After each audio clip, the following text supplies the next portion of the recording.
All right. Lord Justice Greg Jones and Lord Justice Lauren Little. Presiding the case before the court, my lord, is Pfizer Canada. It's Teva Canada as the appellant and Pfizer Canada as the response.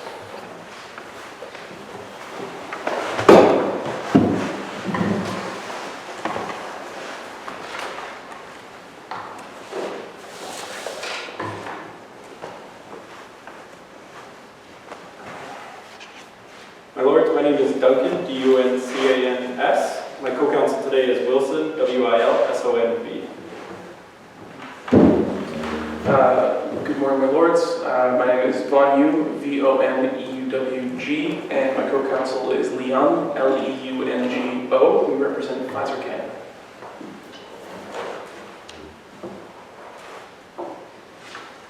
My lords, we represent Teva, previously known as Nova Farm, the appellant in this matter. At the heart of the case is a simple matter about a large pharmaceutical company attempting to take advantage of the patent bargain offered by society by giving society a mere proposal for research in return for a limited term monopoly on the profitable drug Viagra. I will first lay out some agreed upon facts before speaking to the issues that we intend to cover this day. First, for an invention to be patentable under the Patent Act, it must meet the criteria of patentability. It must be useful, novel, and non-obvious. In order to meet this criteria, the patent claim must be constructed to meet specifications such as adequate disclosures, enabling a person who is skilled in the art to replicate the invention using only the information contained in the patent. With full awareness of these statutory requirements, Pfizer applied for a patent for the drug trademarked as Viagra. In the patent disclosure, the true invention, the use of the compound sildenafil to treat erectile dysfunction, is concealed in the disclosure of 260 quintillion supposedly effective compounds. In short, Pfizer's disclosure is purposely confusing, misleads the public, it does not disclose that sildenafil is the only compound proven to work, and it seeks to hide the proverbial needle in a haystack. The issues that we are hoping to speak to today are 5. They are found on page 8 of our submission. First, we would like to raise whether or not the courts below erred in failing to hold Claim 7 invalid for insufficient avoidable clarity. Second, did the courts below err in failing to hold Claim 7 invalid for insufficient disclosure of the sound prediction? Just for clarification, in other words, Claim 7 is the specific claim to sildenafil. The patent is made up of 7 claims total. The third issue that we're going to be speaking to is, did the courts below err in failing to hold Claim 7 invalid for insufficient disclosure of demonstrated utility? 4, did the courts below err in holding that Counsel Board limits the sufficiency inquiry that they conducted? 5, did the courts below err in confining the sufficiency of disclosure analysis to Claim 7? So, in short, I'm going to first be speaking to issue number 1, and then my co-counsel will take over for issues number 2 through 5. First, the issue speaking to whether or not the Claim 7 is invalid for insufficient avoidable obscurity. The central importance of clear, concise, and sufficient disclosure in the notional bargain between patent holders or inventors and the public has been underscored time and time again by the Supreme Court of Canada. In paragraphs 28 to 37 of our submission, we cite a number of cases, including several Supreme Court cases, in which they speak to, essentially, the need for patent holders to, wherever possible, disclose a patent which is free of avoidable obscurity. That is, any obscurity that they could have taken steps to avoid and to make it more easy to read to the general people who are skilled in the art.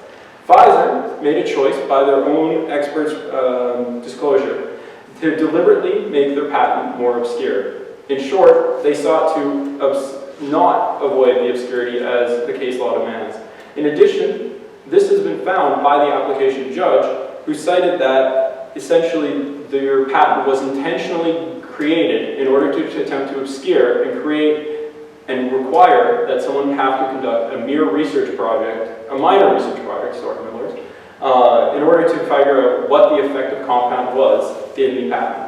Sorry, a minor research project? Yes. So, in other words, in the way the patent is structured, in Claim 6, there is one formula that's provided, and in Claim 7, there is another formula. Traditionally, the industry standard is that the last formula claimed is the is the most important formula, so typically it's the one that works, but by putting 2 at the end, a person who is skilled in the art would have to conduct a minor research project of testing both compounds in order to determine which one was effective and which one was not. Pfizer was aware that compound 6, or claim 6, was a useless compound in effect, or a very minorly effective compound, and that claim 7 was where all the value was. But a person who was skilled in the art would have had no way to know that without conducting additional work. And the purpose of the patent is to ultimately serve so that they don't have to do that research project to determine it. So basically, in short, in failing to avoid this obscurity, Pfizer undermines the quid pro quo of the patent bargain that society demands. The other issue that we'd like to speak to as part of issue 1 is that their disclosure was insufficient. Starting at paragraph 42 through 46, they speak to the common law requirement that a patent, as I was mentioning, should not merely supply the starting point for a research project. Yet this is what the trial judge found at paragraph 40 we claim, that a lack of disclosure forced the reader to conduct a minor research project to determine which claim is the true invention. In paragraph 44 is an example provided where a patent was invalidated because it did not enable the reader who was skilled in the art to readily determine whether a compound would have the proven or the promised utility without conducting additional research on their own behalf. In the case before you, the same is true. Pfizer has disclosed 260 quintillion supposedly effective compounds without specifying exactly which compound is the sufficient one. There would be no way for a person who was skilled in the art and had only the patent before them to determine which compound specifically they had to test. Did they actually write down quintillions of compounds? Yes, the claim 1 of the patent was 260 quintillion compounds that they basically made a claim that all of them may be effective at that point, and then they shortened that to a number of preferred compounds, which was a much shorter list, I believe, of 18, I want to say. And then from there, they claimed 2 final compounds, which were part of those 18, that they said they were particularly interested in, knowing that one of them was useless and the other one was valuable. So it was an attempt to obscure it entirely. At this point, I'm going to turn over to my co-counsel Wilson to address the next 4 issues.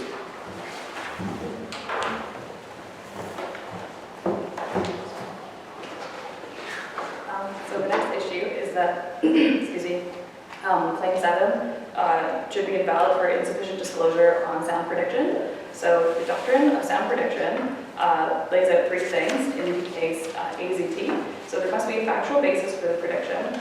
The inventor must have, at the date of filing the patent, they must have an articulable sound line of reasoning from which the direct result can be inferred from the factual basis, and there must be proper disclosure. The patent doesn't disclose the factual basis and the sound line of reasoning in which the utility of sildenafil in treating erectile dysfunction can be inferred. Therefore, Claim 7 is invalid. The lower court erred by taking into account the demonstrated utility after the fact. So at the time the patent was applied for, there was no demonstrated utility in the patent. They said there was a clinical trial based on one of the especially preferred compounds, but didn't list sildenafil as that compound. Further, they suggested, based on their apparent insound prediction, which by their own expert admission is not sound, they suggested that the 260 quintillion compounds were also effective because they were all a class of similar, like a series of different compounds. Sorry. To clarify, they're all in the same class of compound. So they inferred, based on one clinical trial from a specific compound, that all compounds had the same effect. And based on their own expert submission, this is a completely unsound prediction to make, and you can't base the utility of a compound in treating erectile dysfunction based on one compound's clinical trial. Can I ask you just to explain to me how this is coming before the court? What's your client's interest in this? Presumably you want to make a competing product? Yes, Teva is looking to make a lower price form of the drug currently trademarked as Viagra, but they cannot because it'd be infringing on the patent. However, the patent is invalid based on failure to disclose the true invention, which is the use of sildenafil to treat erectile dysfunction. And so was this an action brought by Pfizer to block you from making the substitute, or is this a preemptive strike, if I can put it that way, to try to get the patent invalidated before you do that? Teva applied to have a license, I believe, to make a cheap form of this drug, and Pfizer went to court to have that motion quashed, so then this case ensued. So the second reason why Claim 7 is invalid for insufficient disclosure is because of the demonstrated utility. There is no demonstrated utility in the actual patent, and the lower court erred in finding that based on the demonstrated utility currently today, that was sufficient utility for the patent application. However, at the time of the patent application, there was no disclosure that sildenafil was the active compound in the drug. And the case AZT holds that insufficient disclosure to support some prediction cannot be saved by showing utility is demonstrated after the fact, or by showing that utility was demonstrated previous if it was not stated in the patent. What were the facts of the AZT case? I'm not sure entirely. It was a case about the drug used to treat AIDS, and at the time it was patented, it hadn't been shown to treat AIDS, and then the court said that it would not grant patents for wishful thinking, only for some predictions or demonstrated utility. But the demonstrated utility has to be stated in the patent. It can't just be demonstrated and then undisclosed by saying that clinical trials were done but not specifying the compound that the trials were done on. Additionally, the court erred in finding that the counsel board questions limited the sufficiency inquiry. So the counsel board questions are basically what is the invention and how does it work? And you need to have these in the patent disclosure, and they're just not there. It's as simple as that. So the true invention is sildenafil to treat erectile dysfunction in impotent males, and nowhere in the patent does it say that sildenafil is the active compound, and it doesn't explain exactly how it works. It suggests that based on this class of compounds that are cyclic GMP inhibitors, that they will all somehow treat erectile dysfunction, but it's not explained clearly or soundly. So therefore, the counsel questions are not answered. And finally, confining the validity analysis just to Claim 7 was an error in the lower court. So a patent is given for one invention only, and by limiting the patent to a specific claim and saying Claim 7 is its own invention goes against how patents are structured. It makes no sense because the patent, as one invention, claims that the class of compounds is a single invention, a class of compounds used to treat erectile dysfunction. However, here the court is breaking it down into many different claims, saying that Claim 7 can be its own invention, which would make the whole patent a patent for many different inventions, which can't be done based on any precedent. Further, patents be read as a whole, and when read as a whole, the patent doesn't disclose that sildenafil is the active compound. But when read in isolation, Claim 7 seems to imply, or a skilled reader could easily figure out, that sildenafil is one of the compounds. But as a whole, the patent does not disclose this, and it cannot be treated as a separate invention based on the cases Apotex, ACE, and Boehringer. In conclusion, we find that the lower court erred in condoning patent disclosure that hides the true invention from the reader by purposely not disclosing the identity of the invention. The patent simply describes the invention and is contrary to the statutory requirements to fully disclose the invention, and it is respectfully submitted that this court should decline to endorse this given behavior and support a honest patent bargain where society has committed an invention for a limited term monopoly on a rare profitable drug.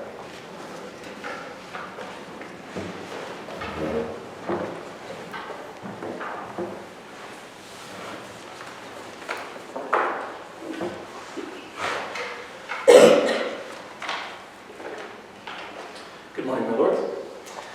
Today we speak on, my co-counsel and myself speak on behalf of Pfizer Canada. We are here to speak to the case of patent 446, specifically Claim 7, that Teva is alleging that we did not sufficiently disclose on. One factual issue that I would just like to quickly correct our co-counsel on, or our colleagues on. We apologize for any misspeakings or misunderstandings of the facts. Of the preferred compounds that they're speaking about, there were 9 that it was narrowed down to, and of those 9, only 2 use sildenafil, and of those 2, only one of them is covered in the asserted claims. Essentially what that means is that the skilled reader, as the previous courts have found, would be able to determine that sildenafil is in fact the compound that is used to treat erectile dysfunction and is the active compound that we use in Viagra.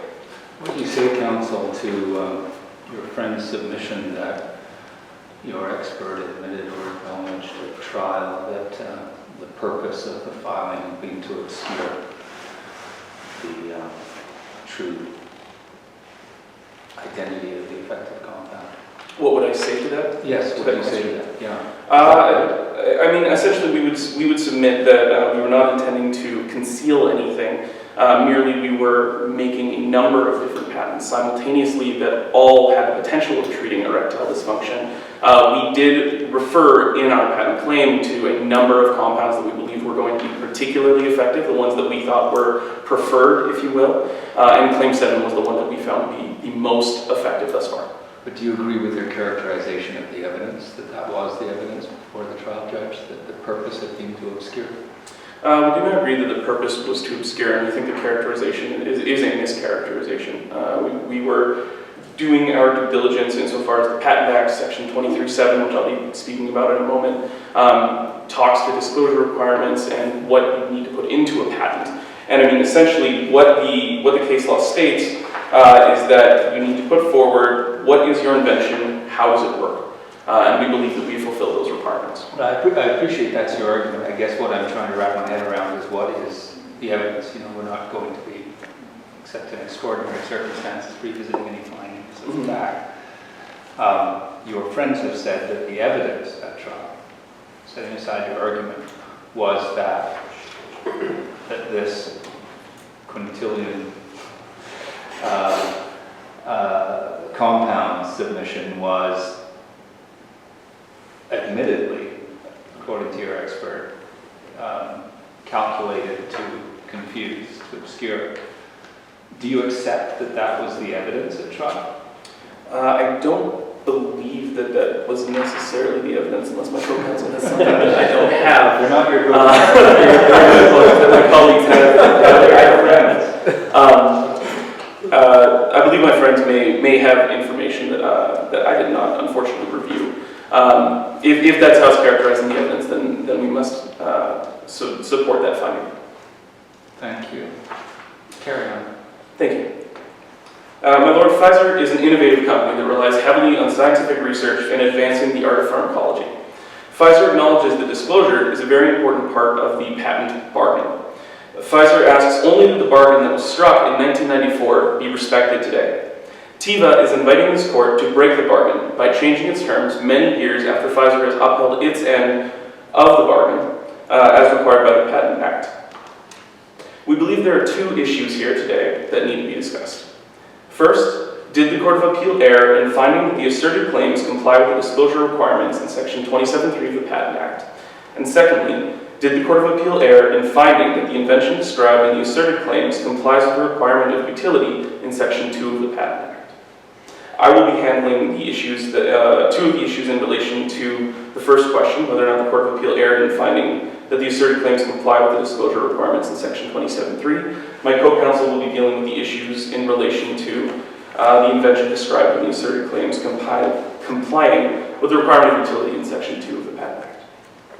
Now, as to the issue of the Section 27(3), we believe there are three questions. We submit that there are three questions that should inform the court's analysis when it comes to determining whether or not we fulfill the requirements. First, and this is on page 15 of our submissions.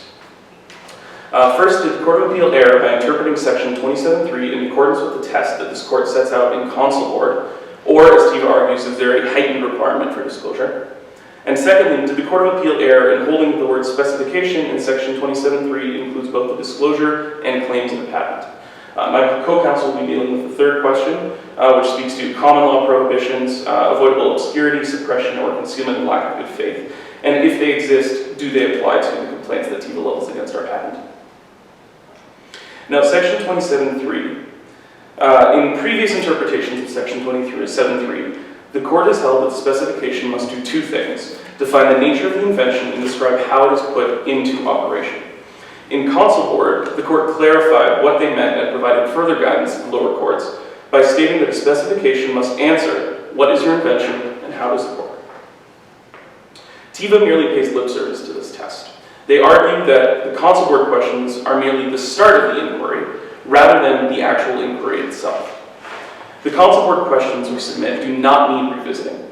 They reflect the purposes of the statutory provision as this court has identified them. First, to enable a person of ordinary skill in the art to make the invention, so that it is available for the public to use once the monopoly is expired. And second, to allow competitors to know the limits within which they should avoid infringing the subject of the invention and be aware of their freedom to maneuver when they work in an area related to that of the patentee. Sorry, if I may just very briefly, the Council Board appears to be from 1981, is that right? I do believe so, my lord. And the section of the legislation that is now section 27.3 was previously 36.1. Yes. Have there been any changes to the actual wording of that provision? I believe the wording of the language stayed essentially similar, and close enough that I don't believe that any of the judgments and decisions of courts in the past would be affected by any changes in the language. Okay.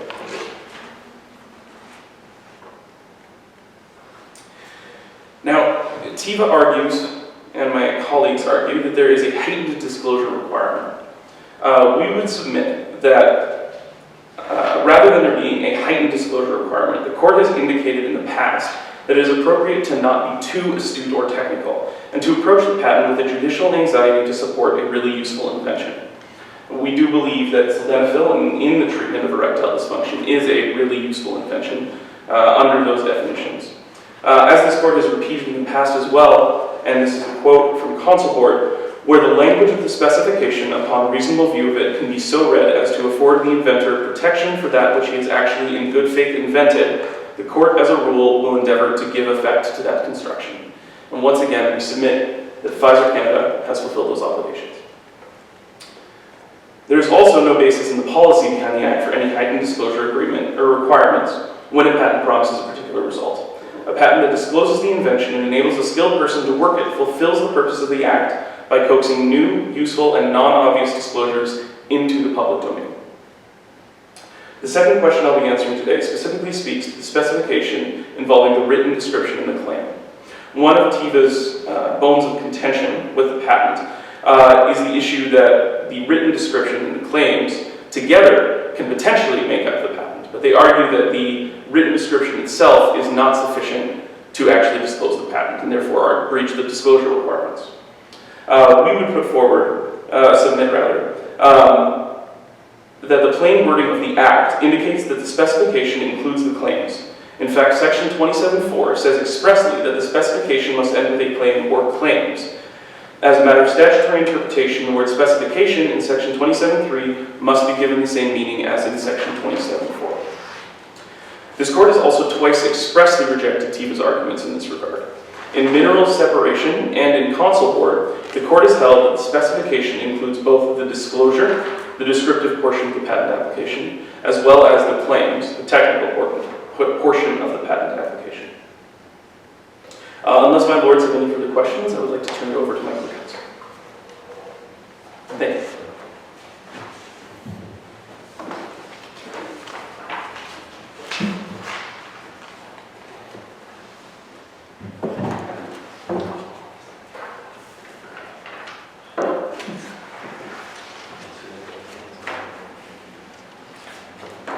Thank you, my lords.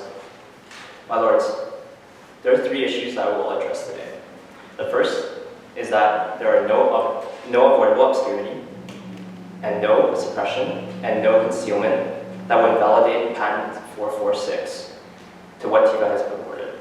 Second, the requirements of utility of the patent of 446 are met. And third, there is no need for sound prediction as what Teva has purported, because utility has been met.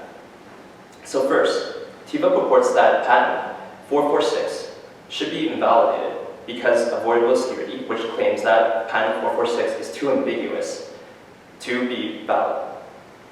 We submit that the patent in question, patent 446, is not too ambiguous to warrant avoidable obscurity. In the past, avoidable obscurity has only been used when a patent has been too ambiguous to be validated.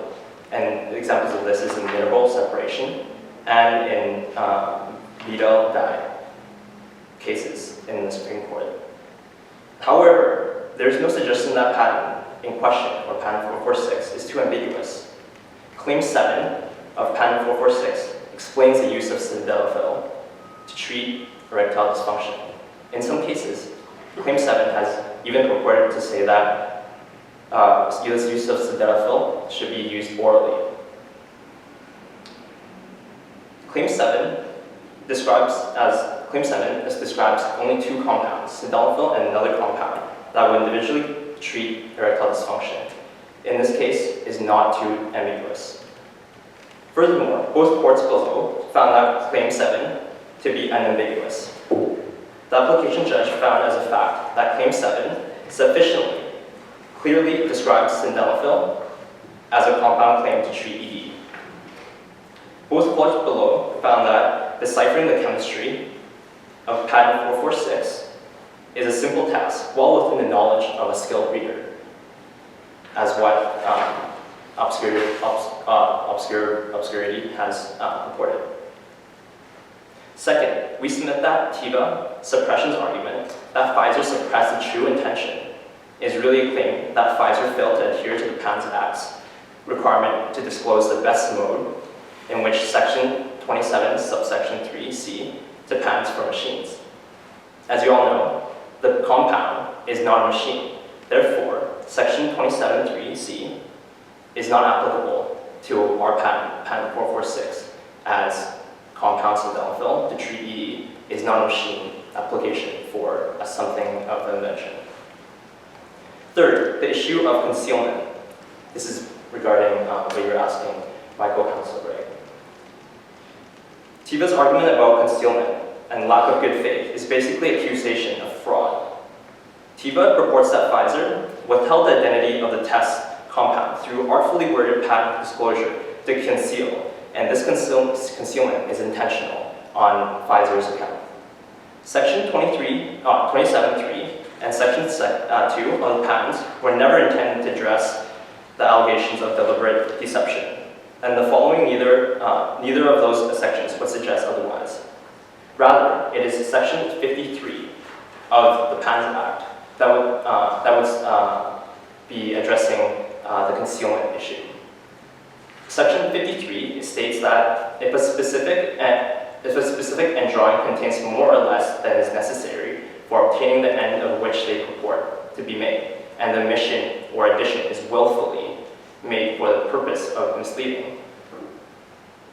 Section 53 protects patentees from invalidation as a result of vague insinuations of bad faith. It is apparent from the wording of Section 53 that omission or addition is not enough to invalidate.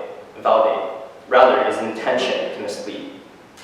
Here, for patent 446, we assert that Teva has not brought any evidence that our company, Pfizer, has had any intention of misleading with this patent. We submit that Teva's claim of concealment is groundless because Teva simply has not tried to prove, let alone produce any evidence of required intention element of Section 53. The court should not turn Section 27.3 into Section 53 without the crucial mental element of the intention to mislead. Sorry, counsel, if I may, was Section 53 pleaded by Teva in the courts below? So it was not raised in their submissions at either level of court below? Thank you, by the way. Section 53 has never been used in the prior cases. I'm merely addressing some of the issues with using Section 27.3 to address our claims of concealment. I just like to follow that up because I think the interplay between these two sections may be important. Are there different remedies attached to a breach of Section 53 compared to Section 27? 27, if you don't fully disclose, your patent can be found to be invalid. Are there offenses attached to 53 or anything further for the deliberate fraud? What are the consequences for a breach of 53? Thank you, my lord. To my knowledge, Section 53 and Section 27.3 have both the same remedies for a breach of those two sections. They seem kind of redundant. I mean, let's say that you obscure without intention, and you violated Section 27. But if you intend to, then you wouldn't violate Section 53.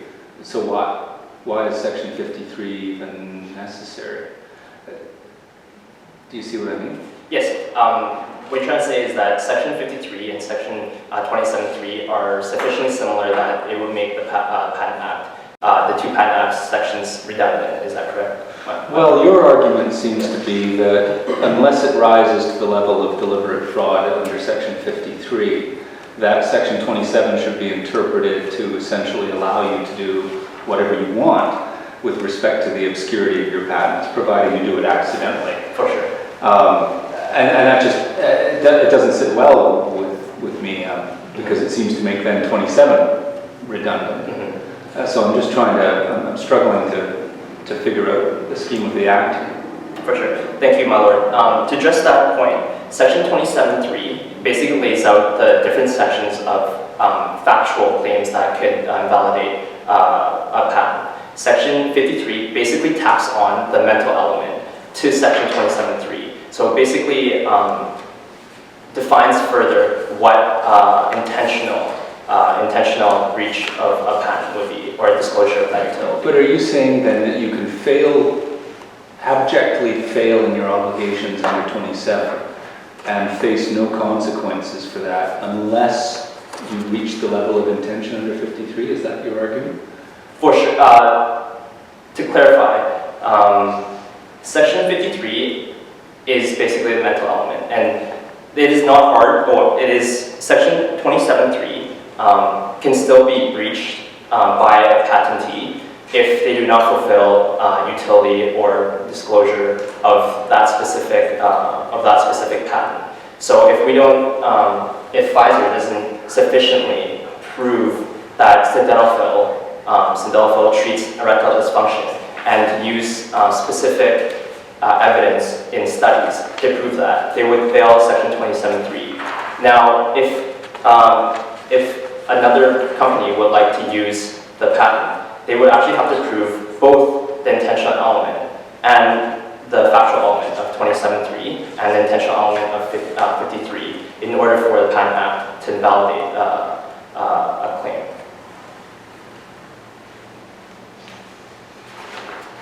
Okay, I'm still struggling, but please carry on. Thank you, my lord. Issue 2 is that we submit that the requirement of utility of the Claim 7, and hence the patent as a whole, has been met.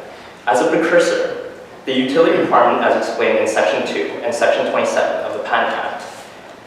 According to Section 27.1 of the Patent Act, a patent must be for invention. Section 2 defines inventions as any new and useful art, process, machine, manufacture, or composition of matter, or any new useful improvement of any part.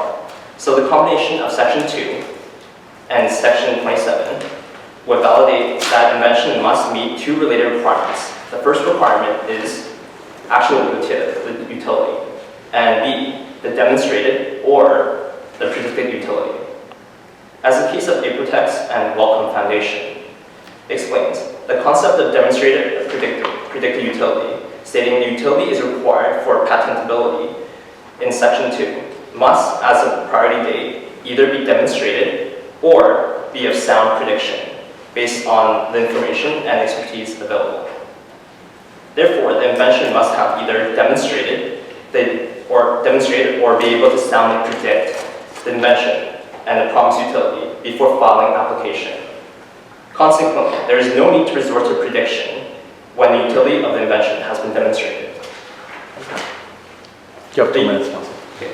The utility of sildenafil to treat ED has been demonstrated through the study of 350. Furthermore, Teva does not argue that demonstrated utility of sildenafil to treat ED demonstrated in the study of study 350. Therefore, the requirements of utility set out in the Patent Act are satisfied by the demonstrated utility of sildenafil above alone. We submit that there are no need to consider sound prediction because utility has been met. Courts below found as a fact that Pfizer has demonstrated the utility invention before filing its patent, and there was no need to resort to sound prediction, which attendant disclosure is required. Thank you, my lords. Do you have any more questions in regards to my arguments? Thank you, counsel. Thank you very much. Now, would the opponents wish to reply? You have 5 minutes.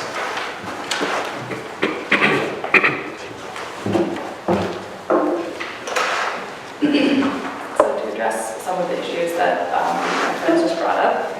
So first, excuse me. First, Mr. Bonyu wrote that there were 9 preferred compounds and that a skilled reader could determine the invention based on the disclosure of these special preferred compounds. However, the statutory requirement is that a person skilled in the art be able to put the invention into practice based only on the patent disclosure, and that is not possible based on this patent. Our client Teva had to do extensive research to find out which compound it was, because there's 260 quintillion compounds listed, 9 especially preferred, and then the identity of the compound that was clinically tried is not in the patent. So the disclosure is not sufficient because, like, based on the requirement that a person be able to recreate the invention based only on the patent, it's not possible. Further, they mentioned that the sildenafil to treat erectile dysfunction was demonstrated, and it was demonstrated, but that's not the issue. The issue is that the demonstration has to be disclosed in the patent at the time of the patent application. So there was a clinical trial, it stated there was a clinical trial in the patent, but that's not the requirement. Council Board requires that it describe sildenafil being used to treat, being proven to treat erectile dysfunction in the patent. So in Claim 7, for it to be valid, it would have to state that the sildenafil compound that actually worked treated erectile dysfunction in the clinical trials. That's what demonstrated utility is in the disclosure. So although it was demonstrated in a clinical trial, by excluding that from the patent, it's just invalid. Further, Section 27.3 highlights the requirement for disclosure. Sorry, my friends state that we are requiring a heightened disclosure for a patent that has a specific use listed in the patent, and we're not requiring this, we're just requiring basic disclosure. However, it could be argued that Viagra needs the heightened disclosure because it does say that it has a specific use of treating erectile dysfunction. However, they don't meet even the baseline requirement for disclosure, so heightened disclosure is irrelevant. Although it could be argued that they need this, it doesn't matter as the baseline was also not met.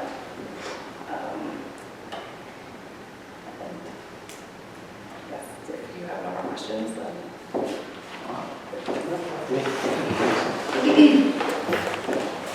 All right, well, I suppose we should need to come down hard in favor of cheap Viagra. That is what the Supreme Court actually does.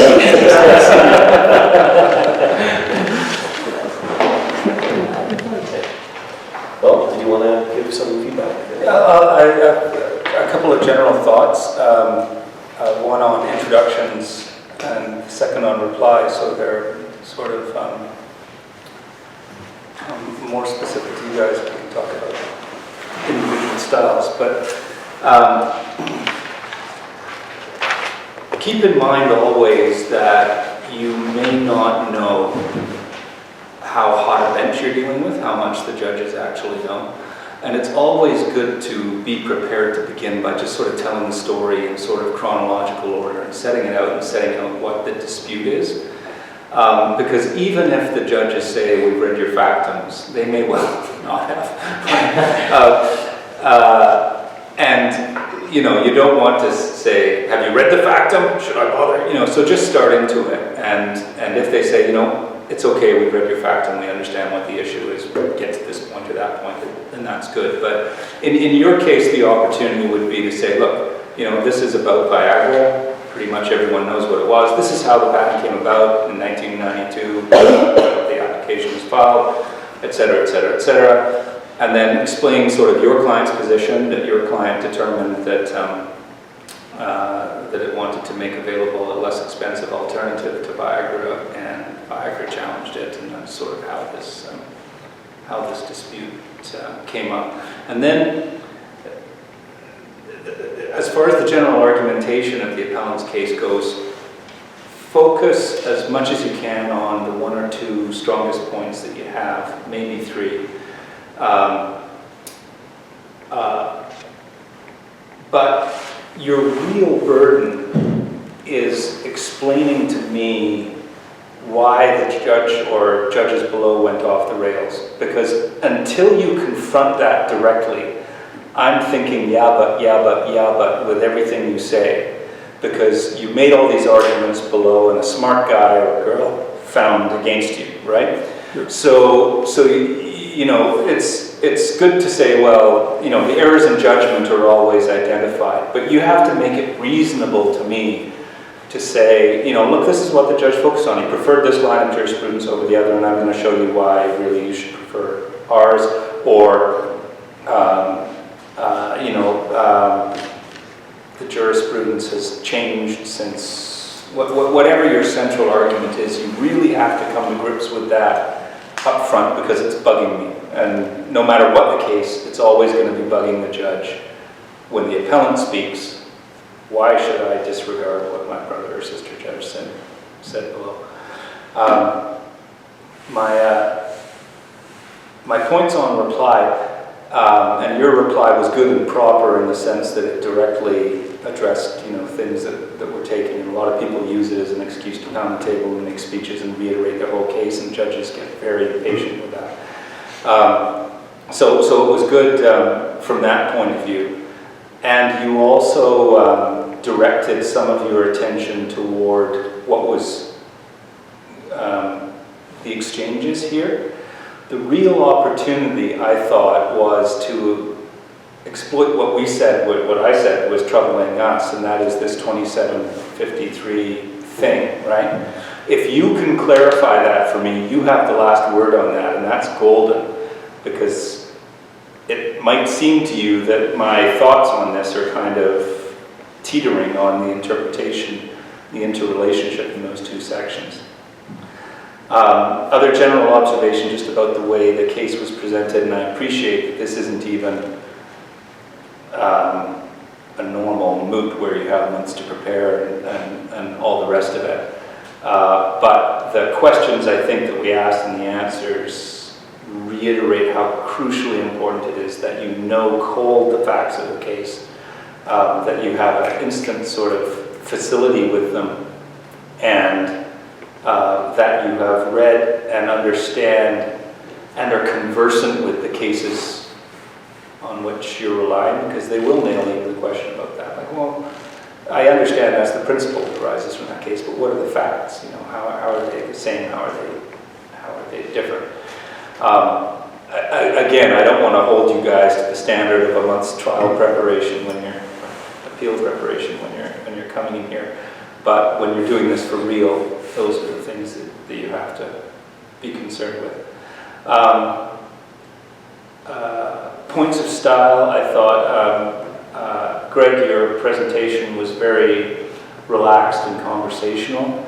I emphasize whenever I speak to your groups that the posture that Scalia and Garner identify in their book of what they refer to as respectful equality is really what you want to project here. You don't want to be overly deferential to the court. You don't want to be bowing and scraping and yes, my lord, you're so wise, my lord, and wonderful, my lord. But you also don't want to appear to be talking down the court. So just imagine yourself that you're having a conversation with an absolute equal. It's hard as a law student, especially in a moot when you're dealing with people who may be real judges or real lawyers, to come across as equal. But have some confidence, because you guys sitting there know more about patent law right now than I do. And that's going to be the case, whatever judge you're before, because you've been obsessing over this case and the issues for a month. You're instructing him in a way, or her. And so don't feel beneath the judge intellectually or conversationally. Your obligation is to be very respectful toward the fact that they're in charge of the proceedings. But respectful equality, I think, is a really good sort of way of projecting the posture. You refer to your co-counsel as either co-counsel or your colleague, and you refer to the other side as your friend. Sometimes you guys were saying my colleague over here, and so just a point of stop. And your introduction, Greg, of your name was confusing, because when you spelled it out, you said Von E-U-W-G. EUG? So just say EUW initial G, and that takes care of that. So look, very minor little things to it. Sorry, Mark. Right, no, that's fantastic. It makes my job much easier. So I certainly, I would concur with everything you said. I think this is probably a fairly complex sort of fact pattern to deal with. I'm not sure how much time you had to look at this, but obviously patent law is very technical, very detailed.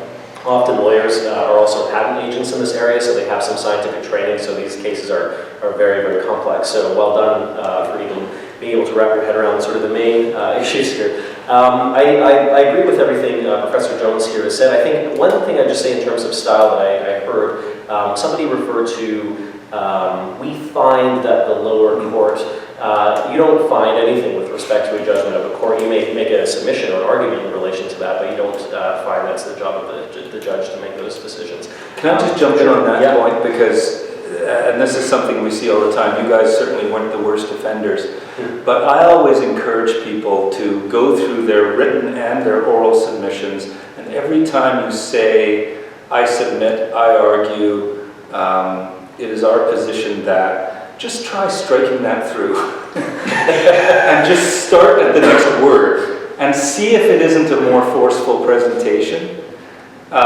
You know, we submit that the law in this area says this. Why not just say the law in the area says this? I know you're submitting it, but it sounds a lot less weak if you don't introduce it with one of those qualifiers. That's a good point, yeah. So I would, I think that was just one minor establishing point. I think the sort of the opening was quite well done on both sides, sort of presenting an overview of where you're going, a bit of a roadmap for the judge to follow.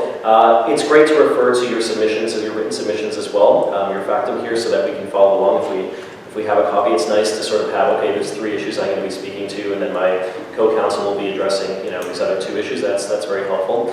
I thought the questions in terms of the responses were well done. A couple of times, I mean, it's easy to get off track when the judge starts throwing questions at you because it doesn't fit what your script is. So again, the challenge there is always to, obviously, you know, take that on board. That's an important point. The judges are dealing with that, so address the question. But then you got to get back to the scripts as much as you possibly can, and we have a limited period of time here to get through your argument, so that's important. But I think that was actually pretty well done on the whole. Everyone was professional. Nobody really read from the page. You know, you see with the first year moots, a lot of students just reading what they've written down, so that didn't happen. You're all fairly comfortable being able to engage, looking up, making that eye contact, being able to leave the paper alone and just, you know, have a direct engagement, which I think is very important. And again, goes to the idea of knowing the case cold, knowing all the facts, knowing the cases. You're able to converse in almost a very sort of, I don't want to say informal, but a conversational style, which I think is very, very good. I don't really have much more to add, I think, than that. I thought it was well done, and I know most of the cases are probably criminal, family law, things you probably already had exposure to, but I don't think, have any of you taken IP? One? So, wow, so good. It's great. Let me just throw in one other thing that occurs to me about the argumentation of it, because you know, Professor Neudorf is exactly right that this is a very technical area of law, in the jurisprudence, and then also, of course, the facts are all scientific and whatnot. The challenge that you're going to have is sort of telling the story in a way that makes your client seem sympathetic. It has the white hat on Teva or on Pfizer, right? And that really, you have to believe it, and it has to underline it. So you've got to think about, how am I going to present this story, right? You guys have the advantage of being able to say, you know what, you know, these guys have made a ton of money from this, and it's really based on pretty shaky ground. We're coming along, and our client wants to offer a lower cost alternative in the public service, and gosh, we're good guys, and you know, think of all the wonder in the world if every man can have affordable erections, right? But figure out some way of kind of presenting the story in a way that's where I'm comfortable saying, yeah, you deserve to win this case. And you guys, you know, have a white hat argument too, right? Look, we played the game. We did it all right. We invested billions of dollars in R&D and E&D, and you know, this is what we came up with, and we rolled the dice, and this is what the system is designed to reward. And you know, thank heavens it has. But don't shift the rules on us halfway through the game. So yeah, I mean, tell that story and believe it and hear, and you'll find that people will be inclined to your argument.